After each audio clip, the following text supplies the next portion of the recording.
Hey guys, welcome back. In this video, I'll show you how to use DeepSeek chat. Alright, let's get started. First, log into your DeepSeek account. If you signed up with Google, just click on the Google option, select your Gmail account, and hit continue. Once logged in, you'll see the default DeepSeek chat interface. The UI is simple. On the left panel, you'll see all your chat topics. Click on an existing chat to continue the conversation, or create a new chat by clicking New Chat at the top left.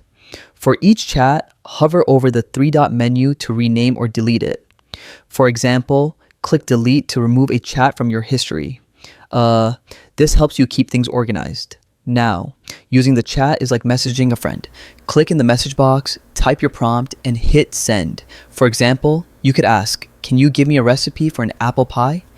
DeepSeek AI will respond based on your input. Make sure your prompts are clear and high quality. Low quality prompts can affect the AI's response. You can ask questions, request explanations, or even solve problems. Just word your prompt well. DeepSeek chat has some cool features. The DeepThink R1 model helps with reasoning problems. There's also a search option, which lets the AI search the web for answers. You can even upload files like CSVs, PDFs, or documents. The AI will extract text and respond based on your prompt. At the bottom left, you can access your profile, update info, change language, or log out. It's simple to manage your account settings from here. And that's a full beginner's guide to using DeepSeek chat. Hopefully, this video helped you get started.